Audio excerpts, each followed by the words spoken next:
अस्सलाम वालेकुम। आज का जो हमारा टॉपिक है वो है फ़िल्म पर। फ़िल्म बेसिकली एक टाइप है विजुअल कम्युनिकेशन की, जिसमें हम यूज़ करते हैं डिफरेंट मूविंग इमेजेस और साउंड को।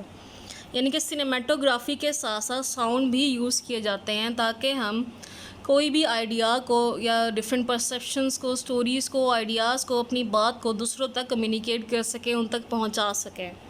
अब फिल्म जो है उसका बेसिक पर्पस यही समझा जाता है कि ये सिर्फ इंटरटेनमेंट प्रोवाइड करती हैं, लेकिन ऐसा नहीं है। ये सिर्फ इंटरटेनमेंट ही नहीं प्रोवाइड करती, बल्कि लोगों को इन्फॉर्मेशन भी प्रोवाइड करती हैं और उनको एजुकेट भी करती हैं, क्योंकि कुछ फिल्म्स जो होती हैं वो एजुकेशन बेस्ड भी होती हैं, जो लोगों को एजुकेट करती हैं। अब फिल्म्स जो होती हैं बेसिकली वो हमारी जो सोसाइटी होती है और उसका जो कल्चर होता है वो इसको रिप्रेजेंट करती हैं। आप देख सकते हैं फ़िल्म में जो है आपके सोसाइटी के ऑन गोइंग इश्यूज़ के बारे में ज़्यादातर डिस्कशन हुआ होता है। जो हमारी सोसाइटी में ऑन गोइंग इशू चल रहा होता है उस पर कोई ना कोई फ़िल्म आप देखते हैं इस लाजमी बन जाती है। यानी कि जो ऑन गोइंग इश्यूज़ चल रहे होंगे उसी के ऊपर ही आपके फ़िल्म ज़्यादातर बनती हैं और आपको पता लगता है कि हमारी सोसाइटी का जो मेजर इशू है आजकल चल क्या रहा है, हमारी सोसाइटी में हो क्या रहा है। अब फिल्म जो है वो दो तरह की फ़िल्म होती हैं, एक होती है फ़िक्शन और दूसरी होती है नॉन फिक्शन। अब फिक्शन में वो फिल्म्स आ जाती हैं जो कि एक राइटर ने, स्टोरी राइटर ने, स्क्रिप्ट राइटर ने एक खुद से एक स्टोरी बनाई, उसको लिखा और उसके ऊपर एक फ़िल्म बना ली, तो वो हो गई फ़िक्शन। दूसरी है नॉन फिक्शन। जो नॉन फिक्शन फिल्म्स होते हैं वो रियलिटी बेस्ड फिल्म्स होते हैं, यानी कि एक किसी शख्स के साथ वो वाक़या असल में पेश आया और उसके ऊपर किसी ने फ़िल्म बना ली, तो वो नॉन फिक्शन फिल्म्स में आएगी। या किसी की बायोग्राफिकल फिल्म्स जो होती हैं, यानी कि किसी की लाइफ के बारे में जब फिल्म्स बनाई जाती हैं वो भी नॉन फिक्शन में ही आएंगी। अब फिल्म्स जो होती हैं उसके डिफरेंट जॉनराज होते हैं। जो जॉनराज होते हैं बेसिकली फिल्म्स की टाइप्स होती हैं। अब उसकी डिफरेंट जो जॉनराज हैं फिल्म्स के वो इस तरीके से हैं। एक्शन फिल्म्स होती हैं, आप देखते हैं उसमें सिर्फ एक्शन के बारे में ज़्यादातर बात की गई है, उसमें एक्शन सीक्वेंसेस ज़्यादा होती हैं। थ्रिलर हो गई फिल्म्स, कॉमेडी हो गई यानी कि ह्यूमर बेस्ड फिल्म हो गई, हॉरर हो गई जिसमें सिर्फ और सिर्फ यानी कि उसका मेन बेसिक फोकस जो होता है वो सिर्फ हॉरर पे होता है। साइंस फिक्शन बेस्ड फिल्म्स हो गई, ड्रामा हो गई, म्यूज़िकल हो गई, जो सिर्फ म्यूज़िक पर ही ज़्यादातर फोकस करती हैं। अब स्टेप्स ऑफ फिल्म मेकिंग कौन कौन से हैं, ऐसे कौन से स्टेप्स हैं जिनको फॉलो करना है तब जाके आपकी एक फ़िल्म तैयार होगी। तो उसके बेसिकली 5 स्टेप्स हैं। सबसे पहला जो स्टेप है वो है डेवलपमेंट। इस स्टेप में आपने सबसे पहले अपना आइडिया डेवलप करना है। आप किस किस्म की फ़िल्म बनाना चाह रहे हो, उस फिल्म का मकसद क्या होगा, किस चीज़ के बारे में होगी, उसका क्या पर्पज़ होगा। फिर नेक्स्ट आ जाता है प्री प्रोडक्शन।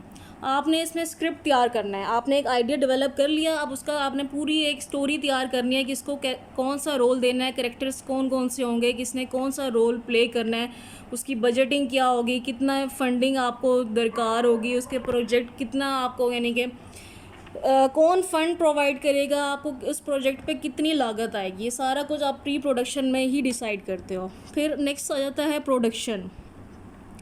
जब आपने एक रॉ मटेरियल तैयार कर लिया, आपने प्री प्रोडक्शन में सारा आपने पेपर पेन यानी कि स्टोरी बोर्डिंग सारा कुछ कर लिया, अब आ जाती है प्रोडक्शन। आपने अब उसको एक्चुअली शूट करना है। जो आपने लिखा था आपने बिल्कुल एज इट इज़ जो आपने डिसाइड किया था आप वैसे वैसे शूट करोगे उसको। जो रोल जिसका था, जो करेक्टर जो जिसका डायलॉग था वो उसने वैसे ही बोला और वैसे ही शूट होता गया। अब नेक्स्ट है पोस्ट प्रोडक्शन। जब सारी शूटिंग हो गई, पूरा आपने सीक्वेंसेस शूट कर लिए, उसका इंट्रो आ गया, उसकी सारा यानी कि एंड सारा कुछ आपने शूट कर लिया, तो आपने अब डिसाइड करना है इसमें कौन सी सीक्वेंस है ऐड करनी है, कौन सी डिलीट करनी है, यानी कि कौन सी ऐसी चीज़ें जो रखनी है, कौन सी नहीं रखनी, उसमें कौन से साउंड इफ़ेक्ट्स यूज़ होने, कौन से विजुअल इफ़ेक्ट्स यूज़ होने, किस तरीके से आपने फ़िल्म को दिखाना है, वो किस तरीके से लोगों तक प्रेजेंट हो, यानी कि कौन से इफ़ेक्ट्स यूज़ करते हुए आपने आगे फ़िल्म को लेके चलना है। जब आपने उसकी पोस्ट प्रोडक्शन में एडिटिंग कर ली तो आपकी फ़िल्म तैयार हो गई। अब नेक्स्ट है डिस्ट्रीब्यूशन। जब आपने फ़िल्म तैयार कर ली इन सारे प्रोसेस से गुजरने के बाद, तो आपने उसको डिफरेंट सिनेमाज़ में एग्जिबिट कर दिया और आपने सीडीज़ और डीवीडीज़ के ज़रिए डिस्ट्रीब्यूट कर दिया। यानी कि आपने फ़िल्म तैयार कर ली, सबसे पहले डेवलपमेंट की, फिर प्री प्रोडक्शन, फिर production, then post production, finally distribution, फिर आपने उसकी एग्जीबिशन कर दी सिनेमाज़ में। अब जो फ़िल्म है उसके सबसे पहले जो उसको दिखाया जाता है, फ़िल्म आपको डायरेक्टली नहीं दिखाई दी जाती। सबसे पहले उसका ट्रेलर रिलीज़ होता है। अब ट्रेलर जो होता है उसको आप टीज़र भी कह सकते हो। अब टीज़र को टीज़र क्यों कहते हैं? अब टीज़र जो होता है उसको बेसिकली इसलिए टीज़र कहते हैं क्योंकि ये लोगों को टीज़ करता है, उनमें क्यूरियोसिटी पैदा करता है, लोगों में तजस्सुस बढ़ाता है, यानी कि उनका दिल करे फ़िल्म देखने का, इस फ़िल्म में ऐसा क्या ख़ास बात थी। आपने अपना टीज़र ऐसा बनाना है कि लोग उसकी तरफ अट्रैक्ट हो, ज़्यादा से ज़्यादा लोगों की अटेंशन ग्रैब कर सके, उसमें पता चल सके। आप किसी भी फ़िल्म की सक्सेस का जो है उसका पता लगा सकते हो टीज़र के ज़रिए। अगर आपका टीज़र ही इतना सक्सेसफुल रहा है, वो इतना पॉपुलर रहा है लोगों में, तो आप कह सकते हो कि आपकी फ़िल्म भी जो है आगे बहुत जाके फेमस होने वाली है। अगर आपका टीज़र ही अनसक्सेसफुल रहा है, लोगों ने उसी को नहीं पसंद किया, तो आपको यहीं से पता लग जाएगा कि आपकी फ़िल्म जो है एक फ्लॉप फिल्म थी। अब टीज़र बेसिकली एक प्रीव्यू होता है फ़िल्म का, उसमें जो टीज़र जो होता है उसको डिस्क्राइब करता है आपकी फ़िल्म की समरी को, उसकी स्टोरी को, उसका बेसिक जो पर्पस था उसका, यानी कि आपने फ़िल्म में जो दिखाया आपने इसको फ्यू मिनट्स में आपने उसको दिखा दिया सारा। अब जो इसमें बेसिकली वर्ड्स यूज़ होते हैं, इसमें दो वर्ड्स यूज़ करते हैं हम, कभी मूवी का वर्ड यूज़ कर रहे होते हैं और कभी फ़िल्म का वर्ड यूज़ कर रहे होते हैं। अब जो फ़िल्म जो वर्ड है वो ब्रिटिश पीपल यूज़ करते हैं और जो मूवी का वर्ड है वो अमेरिकन पीपल यूज़ करते हैं, और जो हम लोग यूज़ करते हैं ज़्यादातर वर्ड वो फ़िल्म का वर्ड ही यूज़ करते हैं जो कि ब्रिटिश पीपल यूज़ करते हैं।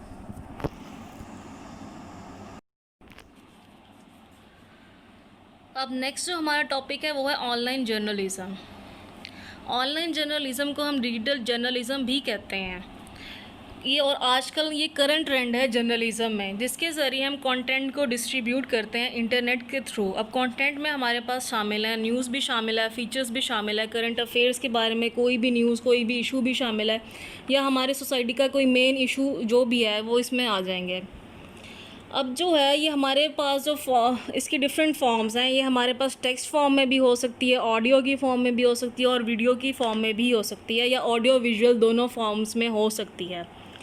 अब जो ये ट्रेंड है ये पिछले 15 से 20 सालों से जारी है। अब जो ऑनलाइन जर्नलिज़म है ये ज़रूरी नहीं है कि ये प्रोफेशनल जर्नलिस्ट ही करेगा, इसको एक आम शहरी भी कर सकता है। हर एक आम बंदा जिसके एक्सेस में इंटरनेट है वो आराम से कर सकता है, यानी कि कोई भी इशू था, कोई वाक़या हुआ वो, और एक आम शहरी उस टाइम वहाँ पर मौजूद था और उसने उसकी वीडियो बना ली और उसने इंटरनेट पर अपलोड कर दी और वो वायरल हो गई, तो ये सिटीज़न जर्नलिज़म में ही आएगा, क्योंकि उस वाक़े को जो है उसका मेन सोर्स जो था वो एक आम शहरी था।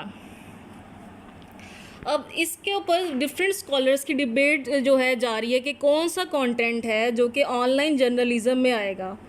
कुछ स्कॉलर्स कहते हैं कोई ऐसा कंटेंट जो आप ख़ुद से प्रोड्यूस करते हो, जो ख़ुद क्रिएट किया है आपने और डिफरेंट सोशल मीडिया साइट्स के ज़रिए आपने उसको अपलोड कर दिया है, तो वो डिजिटल जर्नलिज़म में आएगा। यानी कि एक नया कंटेंट आपने क्रिएट किया और उसको सोशल मीडिया चैनल्स के ज़रिए आपने उसको डिस्ट्रीब्यूट कर दिया, तो वो कहते हैं कि ये डिजिटल जर्नलिज़म कहलाएगा। और कुछ स्कॉलर जो कहते हैं कि जो मटेरियल यानी कि आपके पास ऑलरेडी आपके पास मौजूद है, प्रिंटेड फॉर्म में है, रिटन फॉर्म में है, किसी भी फॉर्म में, यानी कि आपके कोई नया कंटेंट नहीं है, आपके पास ऑलरेडी मौजूद था पहले से और आपने वो इंटरनेट के ज़रिए पब्लिश कर दिया, तो वो ऑनलाइन जर्नलिज़म में आएगा। और बाकी कुछ स्कॉलर्स का कहना है कि इसमें हाइपर टेक्सचुअलिटी लाजमी है। अब हाइपर टेक्स्ट क्या होते हैं? Hyper text basically hyper links होते हैं जो कि स्पेसिफ़िकली आपको उस वेबसाइट पे, उस ऑर्गेनाइजेशनल वेबसाइट पे या किसी भी उस जगह पर लेकर जाएंगे जो आपकी रिक्वायर्ड डायरेक्शन होगी, यानी कि आप उसके ऊपर क्लिक करोगे तो आप डायरेक्टली उसी वेबसाइट पर पहुंचोगे जो आपकी ये रिक्वायर्ड डायरेक्शन होगी।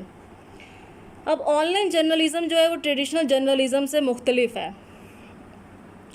अब जो ऑनलाइन जर्नलिज़म है ये बेसिकली ज़्यादातर यूज़ करती है हमारी यूथ, यानी कि यंगर जनरेशन जो है, ये इसकी मेन जो कंजम्पशन हो रही है वो यूथ ही कंज्यूम कर रही है, और 65% ऑफ यूथ जो है इंटरनेट के ज़रिए ही अपने आप को एक्सप्रेस करती है, अपनी बात दूसरों तक पहुंचाती है।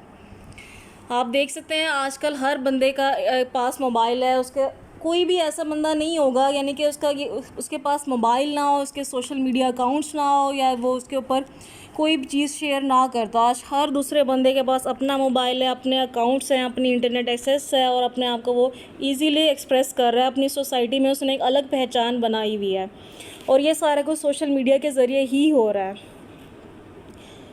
अब इसके डिफरेंट एडवांटेजेस आ जाते हैं और डिफरेंट डिसएडवांटेजेस आ जाते हैं। अब हर चीज़ के एडवांटेजेस होते हैं, डिसएडवांटेजेस होते हैं। तो सबसे पहले बात कर ली जाए इसके एडवांटेजेस के बारे में।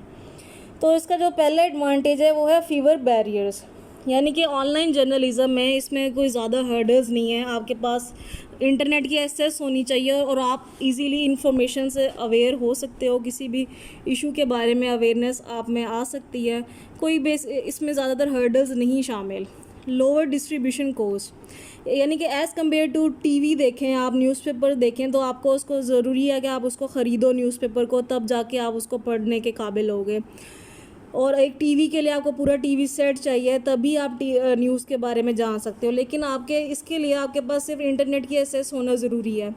और ये एज़ कम्पेयर टू टीवी और न्यूज़पेपर एक चीप मीडियम है। नेक्स्ट है डेमोक्रेटिक फ्लो ऑफ इंफॉर्मेशन, यानी कि आप अपने आइडियाज़ को, इंफॉर्मेशन को एक पूरे फ़्लो में, यानी कि इजीली जो आप ओपनली आप दूसरों तक पहुंचा सकते हो। जो पॉइंट ऑफ व्यू आप दूसरों तक पहुंचाना चाह रहे हो, उसमें ये नहीं है कि आपने ये देखना है कि मैं दूसरों तक पहुंचाऊं या ना पहुंचाऊं या मुझ पर कोई प्रेशर है। नहीं, आप उसमें ओपनली अपनी बात को डिस्कस कर सकते हो। और इसमें ये नेक्स्ट है क्रिएटिविटी, यानी कि लोगों में क्रिएटिविटी बढ़ रही है। अब कोई भी कंटेंट होगा सोशल मीडिया पे, नया कंटेंट होगा, किसी ने क्रिएटिविटी के साथ उसको बनाया, डिस्ट्रीब्यूट किया, शेयर किया, तो उसके ज़रिए क्रिएटिविटी बढ़ गई। इमीडिएसी, यानी कि कोई भी न्यूज़ है वो रेडियो जैसे है, वो तो हर आधे या 1 घंटे बाद उसकी न्यूज़ जो है नशर होती है। लेकिन जो सोशल मीडिया है उसके ऊपर आप एट वंस न्यूज़ को शेयर कर सकते हो। जो वाक़या जिस टाइम हुआ है आपने उस टाइम ही उसको शेयर कर दिया और आपको एट वंस वो इमीडिएटली ही वो न्यूज़ आप तक पहुंच गई और आप तक कम्युनिकेट हो गया कि हमारे शहर में कौन सा वाक़या किस टाइम कैसे हुआ, क्या हुआ। अब अगर इसके डिसएडवांटेजेस के बारे में बात कर ली जाए तो इसका जो सबसे बड़ा डिसएडवांटेज है वो है एक्यूरेसी। अब इसमें एक्यूरेसी नहीं है, यानी कि इसमें फेक न्यूज़ भी शामिल हो सकती हैं। अब हर सोर्स का आप नहीं पता, आपको एक इसका जो सोर्स है वो असली था, नकली था, सच था, झूठ था, वो ज़्यादातर फेक ही होता है। और उसमें जो न्यूज़ है इनकम्प्लीट न्यूज़ होती हैं, उसमें पूरे सोर्सेज के बारे में नहीं बताया जाता है। न्यूज़ कहाँ से डिस्ट्रीब्यूट करने वाला कौन था, किसने की, कैसे की, तो इनकम्प्लीट न्यूज़ होती है। और अनएथिकल न्यूज़, इसमें कोई भी रूल्स फॉलो नहीं किए जाते, जिसका जो जैसे दिल करता है वो अपनी ही कन्वीनियंस के लिहाज से लैंग्वेज यूज़ करते हुए अपनी न्यूज़ को शेयर कर देता है। अब इसका एक और डिसएडवांटेज ये भी है कि डिस्ट्रैक्शन, यानी कि आपने समझे एक इंटरनेट यूज़ किया, आपने एक टॉपिक के बारे में आप न्यूज़ देख रहे थे, साथ ही आपको और ज़्यादा डिफरेंट टॉपिक्स के बारे में न्यूज़ पता लगने लगी, तो आपका जो मेजर फोकस था, आपने जिस न्यूज़ के बारे में जानना चाह रहे थे, आप उससे डिस्ट्रैक्ट हो गए, अगली न्यूज़ पढ़ने लग गए, तो आप में यानी कि डिस्ट्रैक्टेड है। इसके डिसएडवांटेज में डिस्ट्रैक्शन भी शामिल है। अब ये जो मीडियम है ट्रेडिशनल जर्नलिज़म से अलग कैसे है? अब ट्रेडिशनल जर्नलिज़म में आपको नहीं पता आपकी ऑडियंस कौन है, यानी कि आपको डायरेक्टली नहीं पता कि आपको बेसिकली कौन से लोग ऐसे हैं जो आपको देख रहे हैं, आपकी बात को पसंद कर रहे हैं, ना पसंद कर रहे हैं, क्या कर रहे हैं। लेकिन ऑनलाइन जर्नलिज़म जो है उसमें आपको पता है कि आपकी ऑडियंस कौन है और उन्हें आपकी बात पसंद आ रही है या नहीं आ रही, क्योंकि वो डायरेक्टली लाइक्स और शेयर्स और कमेंट्स के ज़रिए आपको पता लग जाता है कि ऑडियंस जो है आपकी बात को किस तरीके से परसीव कर रही है। उन्हें समझ आ रहा है, समझ नहीं आ रहा, कोई अच्छी लग रही है बात, कोई बुरी लग रही है, यानी कि आपको एडवांस पता लग जाता है ऑनलाइन जर्नलिज्म में आपकी बात को किस तरीके से कौन से लोग कैसे परसीव कर रहे हैं। लेकिन ट्रेडिशनल जर्नलिज्म में आपको एडवांस पता नहीं लगता।